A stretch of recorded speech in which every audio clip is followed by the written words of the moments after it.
रहीम अस्सलाम वालेकुम dear students, welcome to my channel. आज मैं आप सबके साथ डिस्कस करूंगी मैथ 603 की असाइनमेंट नंबर 1 का सॉल्यूशन, जो कि मेरे पास जो सॉल्यूशन है वो सेक्शन इंचार्ज हुस्ना मुजफ्फर का है। ये थोड़ी सी अपडेट आई है, काफ़ी स्टूडेंट्स को ये चीज़ समझ नहीं लग रही है। आपने क्या करना होता है कि अपने एलएमएस को ओपन करना है और एलएमएस के जो भी सब्जेक्ट की असाइनमेंट आई हुई है उसको अपने असाइनमेंट वाली टैब से डाउनलोड नहीं करना, बल्कि आपने अपने अनाउंसमेंट सेक्शन में जाना है। लाइक मैथ 603 की असाइनमेंट आई है तो चार इसके सेक्शन बने हुए हैं, ठीक है। तो 4 डिफरेंट जो इंचार्जेस हैं उनके आपके पास असाइनमेंट्स आई हुई हैं। आपने अपने सब्जेक्ट की अनाउंसमेंट को ओपन करना है और वहाँ पे जो भी असाइनमेंट फाइल आपको दी हुई होगी उसको अपने डाउनलोड करना है और अपने क्वेश्चन को देख के उसके रिलेटेड आपने आंसर उसका सबमिट करना है। कोई भी अगर डिफरेंट फाइल सबमिट करेगा, फ़र्ज़ करें किसी दूसरे इंस्ट्रक्टर की उसके पास असाइनमेंट आई हुई है, वो किसी और के असाइनमेंट को सबमिट कर देता है विदाउट देखे, तो उसके लिए ये परेशानी होगी और मार्क्स जो हैं वो 0 मिलेंगे। तो स्टार्ट करते हैं हम हुस्ना मुजफ्फर की फ़ाइल को। इंशाल्लाह मैं बाकी भी जो हमारे पास फाइल्स हैं उनको भी सॉल्व करके अपलोड करने की पूरी कोशिश करूँगी। तो स्टार्ट करते हैं। क्वेश्चन नंबर 1 है हमारे पास, use the regula falsi method to compute the root of the following equation with the 3 iterations. एक हमारे पास इक्वेशन दी हुई है, इस पे हमने रेगुलर फाल्सी मेथड यूज़ करना है इसके रूट्स को कंप्यूट करने के लिए, रूट्स निकालने के लिए। तो इक्वेशन हमारे पास क्या है, 3ex sin x यानी कि एक्सपोनेंशियल फंक्शन दिया हुआ है -4 = 0।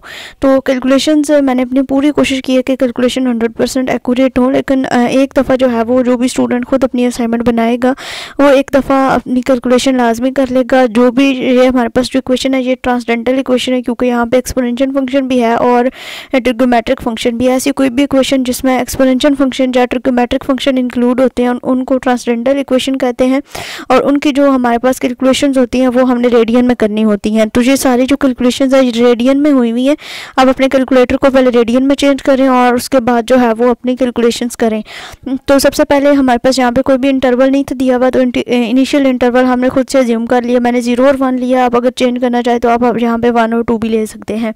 तो यहाँ पे x0 की वैल्यू हमारे पास क्या हो जाएगी, 0, और x1 की वैल्यू हमारे पास 1 हो जाएगी। फिर हमारे पास फार्मूला है रेगुलर फाल्सी मेथड का फार्मूला, xn+1 = सेम आगे फार्मूला आपने इसी तरह से लिखना है। अब जो आपने वैल्यूज सेलेक्ट की हैं x0 के और x1 के, वो आपने गिवन फंक्शन में पुट कर देनी है। पहले आपने f(0) फाइंड करना है, फिर आपने f(1) फाइंड करना है। तो f(0) फाइंड करेंगे, जो गिवन फंक्शन है उसमें हम क्या करेंगे, 0 पुट कर देंगे। तो x की जगह पे 0 पुट कर देंगे, आंसर -4 आया। फिर 1 पुट कर देंगे, आंसर 2.862 आया है। अब जो है वो हमारे पास चूँकि 0 और 1 हमारे पास हो गया था, यानी कि हमारे पास क्या है, x0 भी है x1 भी है। तो x0 और x1 के बाद हमें क्या चाहिए, x2 चाहिए।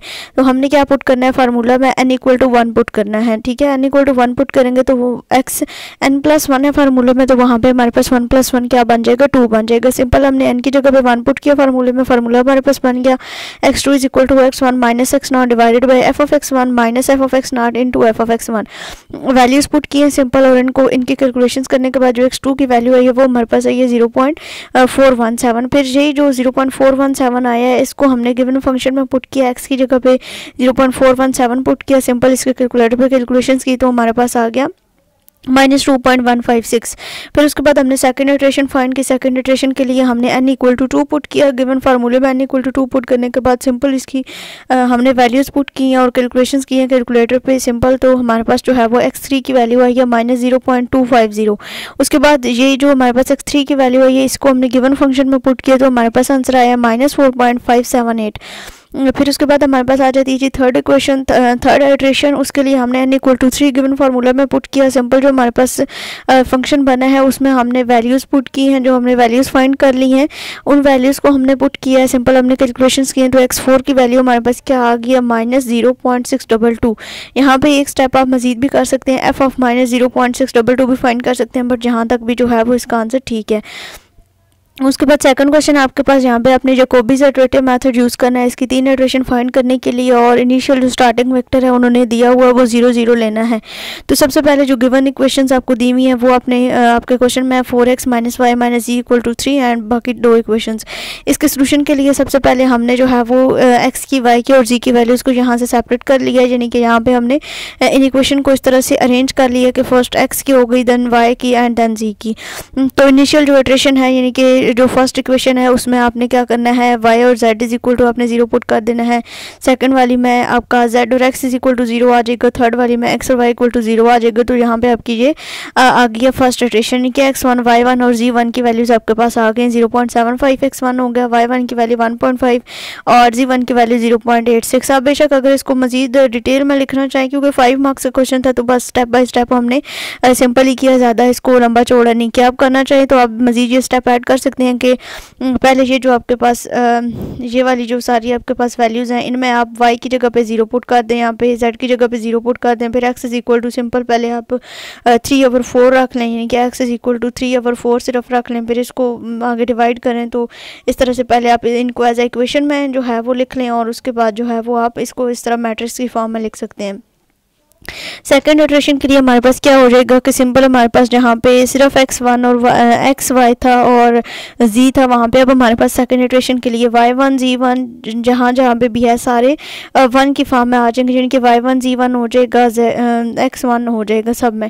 तो सिंपल जो है वो हमने इसको पुट किया है। तो यहाँ पे अब हमारे पास y1 z1 जहाँ जहाँ पे भी है उसकी वैल्यूज़ ये जो हमारे पास फर्स्ट इटरेशन में ये जो हमारे पास वैल्यूज़ निकली हैं इनमें जो है वो सिंपल हमने क्या किया है, इसमें इसकी वैल्यूज़ को पुट कर दिया है। तो ये हमारे पास क्या आ गई है, सेकंड इटरेशन आ गई है। इसमें सिंपल हमने वैल्यू सब में पुट किए तो x2 y2 और z2 की वैल्यू आ गई। फिर थर्ड इटरेशन के लिए इसी तरह से हमारे पास हो जाएगा, जो थर्ड इटरेशन के लिए होगा वो हमारे पास क्या हो जाएगा कि जहाँ पे हमारे पास x1 y1 और z1 था वहाँ पे अब हमारे पास x2 y2 और z2 आ जाएगा। फिर सिंपल x2 y2 और z2 की वैल्यू पुट की तो हमारे पास x3 y3 और z3 की वैल्यूज़ जो हैं वो आ गई हैं। तो ये था आपके असाइनमेंट नंबर 1 का सलूशन, जो कि उसने मुजफ्फर सेक्शन इंचार्ज है जिसकी उस असाइनमेंट का सलूशन है। आई होप सो कि इसकी समझ आपको आगे होगी। अगर इसमें कोई भी कन्फ्यूजन हो या कोई भी चीज़ आपको समझ ना आई हो तो आप पूछ सकते हैं कमेंट बॉक्स में, या फिर कोई मिस्टेक हो तो उसको हाईलाइट कर सकते हैं। अगर किसी को ये सलूशन फाइल चाहिए तो व्हाट्सअप नंबर नीचे दिया गया है, उस पर रब्ता कर सकते हैं। इंशाल्लाह पेड असाइनमेंट का सलूशन अवेलेबल होगा, आप जो है वो मुझसे रब्ता कर सकते हैं। मिलेंगे किसी और वीडियो के साथ, तब तक के लिए अल्लाह हाफिज़।